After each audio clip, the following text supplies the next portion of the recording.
pode ser vendido no exterior, então ele que arque com isso. Agora a gente quer saber os outros containers que o Lula tirou lá do... Eu perguntei sobre o Bolsonaro. E eu respondo o que eu quiser, porque eu vou te explicar. O senhor acha que ele, que ele é o comandante dessa organização criminosa ou isso não? É uma ilação falar isso. Primeiro, é uma suposição não é ilação, não. É uma ilação. A Polícia Federal indiciou ele. A Polícia Federal prendeu o Lula, foi condenado em 3 instâncias por 9 juízes, cumpriu 588 dias de cadeia e alguém foi lá e descondenou ele. E todo mundo chama ele de inocente. Quem é a Polícia Federal nisso? A Polícia Federal, o ministro da Justiça que está mandando nele, pode fazer o que quiser. Inclusive, não tem nenhuma irregularidade na minha campanha de 2022. A Polícia Federal foi lá em casa também. Você não acredita na Polícia Federal? Eu acredito em Deus. O senhor é alvo de investigação da Polícia Federal por causa da campanha do senhor de 2022. Qual que é a suspeita da Polícia Federal? Qual que é a acusação? De que o senhor usava o dinheiro da campanha, que foi parte paga pelo senhor, parte de doações, para contratar empresas do senhor para usar... Dinheiro meu, da minha esposa e de um sócio. Isso, para usar os jatinhos, os jatinhos do senhor, né? Quando o senhor precisou se deslocar na campanha, o senhor contratou a sua própria empresa de jatos.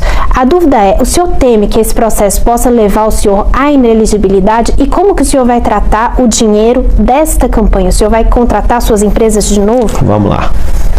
Brasil que está me assistindo. Eu doei o dinheiro, minha esposa doou e um sócio doou. Não tem R$1 de dinheiro público.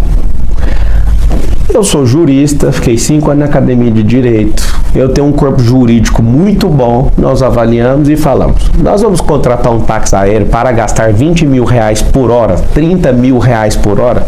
Não, vou usar a minha máquina que eu gasto R$8, R$12 mil por hora. E tudo está muito bem declarado. Só que a tática é simples. Vamos criar um embolo, vamos noticiar isso para o Brasil inteiro. E o mais bonito de tudo, é que eu quero agradecer vocês, esse é meu grilo pessoal com mídia, é que 6 horas da manhã os caras estavam lá. 6h15, sei lá, 6h30, todos vocês publicaram ao mesmo tempo. Parece que vocês fazem parte do mesmo rolê, sabe? Isso é uma ilação que você está fazendo. Isso é real que eu tô falando. Não, é uma ilação. Não. Acho que existe um rolê. É porque não faz sentido todos publicarem ao mesmo tempo. Eu tava acompanhando. Eu tô falando de uma coisa que aconteceu comigo. Se vocês ganharam alguma coisa com isso, eu não sei. Isso aí é outra ilação que você está fazendo. Como é que é? Vocês têm um grupo do WhatsApp, aí põe a notícia e todo mundo posta junto? O senhor que vive nas redes sociais sabe quando a notícia acontece, a gente está lá em cima da todo notícia. Mundo junto. Nas redes sociais. Assim, 18 canais de comunicação soltam junto. Quando acontece uma operação da Polícia Federal, ela divulga, tá até no site dela, você pode acompanhar. Entendi. Eles divulgam ao mesmo tempo, todo mundo tá lá. Entendi. Tá no site da Polícia Federal, iniciada uma operação. O cara tava lá na minha garagem, postou a foto, aí ele manda pro lugar, saiu automaticamente. Mas tudo bem, é só pra gente pensar aí. Zero, não tem nada de errado nisso. Tá correndo o inquérito, eu espero, né, que a polícia estava lá em casa. E aí, cadê os documentos? Que documento?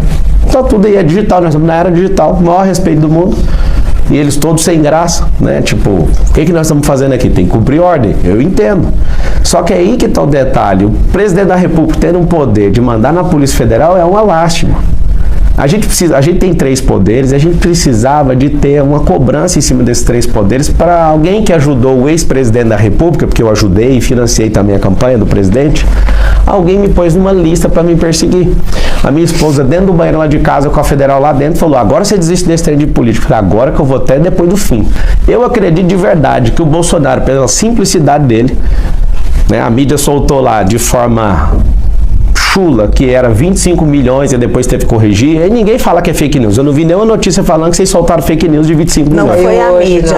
A Polícia Federal divulgou. Então vocês têm que divulgar. A Polícia Federal divulga fake news. Nós hoje na Folha de São Paulo. Isso, não é errou. Não, tá escrito assim, ó. Polícia Federal errou. Não, vocês têm que escrever. Polícia Federal divulga fake news, que isso é notícia mentirosa. Não, a Polícia Federal dentro do relatório colocou um número e depois se corrigiu. Ou seja, fez uma fake news e depois corrigiu. A Polícia Federal não faz notícia. A Polícia Federal faz investigação, não faz nem fake news nem news. Então isso aí não virou notícia? Eles fizeram uma avaliação das joias e corrigiram essa avaliação. Então não foi isso. É para criar uma impressão errada, foi uma fake news e depois vocês passam esse paninho. Desculpa falar, mas é muito chato. Agora o senhor falando da Polícia... A Polícia Federal não faz fake news. Eu faço lá no Rio Grande do Sul. Quem tem que fazer fake news é qualquer pessoa que dá notícia errada. A Polícia Federal fez sim. Aí foi lá, poucas horas depois corrigiu. Eu sou contra 100%, não precisa ficar inventando conversa, fale a verdade. Só que passar pano, ela não é fazedora de notícia. Qualquer pessoa que dê declaração está criando uma notícia.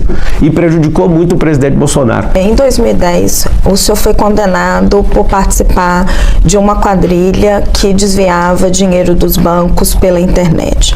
O senhor nunca chegou a ser preso, porque quando o processo transitou em julgado, a sua pena já estava prescrita. Graças a Deus. O senhor acha que essa condenação, ela coloca injusta, uma mancha moral para o senhor ser prefeito de São Paulo? Não, meu pai me ensinou a ser homem, nunca toquei nada de ninguém. Essa quadrilha que você fala, eu nem sei quem é, nem sei que quadrilha que é essa. Eu consertava computador para um cara e um dia fui lá e tomei um processo de 13 anos. De Nossa São Paulo mostra que quem mora em Marcilac leva 73 minutos para se deslocar todos os dias para o trabalho. O senhor acha que essa pessoa está precisando de ônibus ou de teleférico? Essa pessoa precisa de uma praça de empreendedorismo lá na região dela para parar de ficar carregando 3,5 milhões de pessoas. A gente carrega todos os dias da Zona Leste para o centro da cidade um país chamado Uruguai nas costas. É desumano uma pessoa ficar 73 minutos ou 2 horas. Imagina, tem gente que trabalha aqui em Osasco, a pessoa às vezes leva 2 horas só para chegar e depois 2 horas para ir embora por causa do horário de pico. O que a gente precisa é descentralizar esse mecanismo. Eu ia perguntar para o senhor, o prefeito tem uma agenda forte na questão de mudança climática. O senhor anda pela cidade de helicóptero, o que não é muito sustentável, né? Qual que é a agenda do senhor, se o senhor for prefeito, para combater os efeitos da mudança climática aqui em São Paulo? É interessante. Tem 7 milhões de carros e 400 helicópteros. Olha o percentual disso. Vamos usar a matemática. As pessoas que estão se movendo com os helicópteros são as pessoas que tomam a decisão para isso aqui continuar prosperando. E eu só ando de helicóptero, é um sonho, eu tenho um sonho novo agora, é não andar mais de helicóptero em São Paulo.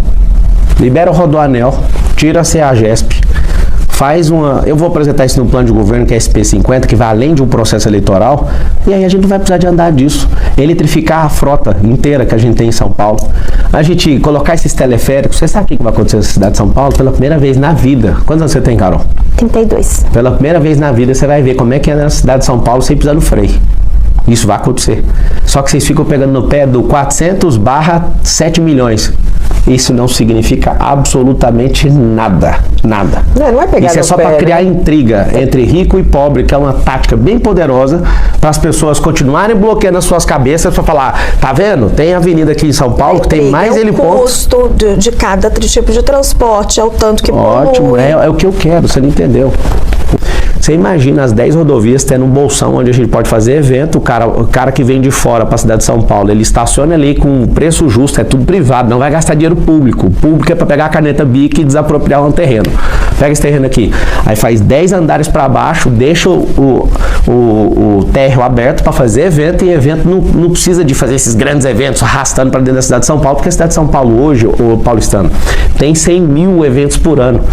Se a gente coloca os bolsões das 10 entradas de rodovia, faz um cinturão de teleféricos nas comunidades, não em outro lugar, para ligar no metrô, a gente coloca esses centros de empreendedorismo nas favelas, mais de 300 podem fazer isso, a gente para de arrastar esse povão na cidade, libera o Rodoanel, que é 44 quilômetros, essa liberação só é isso, libera o vermelho virar à direita. Pela primeira vez a cidade de São Paulo vai respirar no trânsito. Pablo, para ser prefeita da cidade precisa ser casado e ter filho? Não, claro que não. Por que o senhor falou isso nas suas redes sociais, naquele jogo de cartas, né? Gostou? E aí você pegou legal, a carta. Não gostei como mulher de ouvir aquilo, não, né? Mas a carta você gostou ou não? O seguinte, abri a carta da Tabata e o senhor virou e falou, ela não sabe o problema de um casamento, ela não sabe um problema de ter filhos, ela não tem condição, não dá conta de cuidar dessa cidade. Faltou eu falar. Não foi machista essa frase? Às vezes, até te peço perdão se você achou isso, mas faltou falar que ela não empreendeu, não pagou milhões em impostos, que ela é uma garota, ela fez uma postagem. Hoje eu sigo ela, eu acompanho tudo que ela faz. Eu acho ela uma garota brilhante. Ela ainda, só um pouquinho, ela ainda é uma menina. Ela ainda é uma menina. E ela mesma escreveu lá, né? Se alguém estiver assistindo, às vezes vai até editar, mas dá pra ver que edita. Ela com orgulho falou, ó, sou uma garota e tal. Eu acredito que o problema da cidade de São Paulo é de gente que aguenta pancada. Os aliados do Nunes... Mas é preciso ser casado e ter filho? Eu já respondi, falei que não. Eu respondi na hora que você fez a pergunta. Então, inclusive, vocês são mulheres brilhantes, você tem sua carreira, então sim, eu respeito as mulheres, eu tenho minha filha, Isabela, de 2 anos, eu tenho a minha esposa, que eu casei virgem com ela, minha única namorada. Eu tenho minha mãe que, desde quando meu pai divorciou, eu sustento ela. Eu tenho a minha irmã, que um homem canalha, né, colocou um filho na barriga dela. E deixa eu só terminar.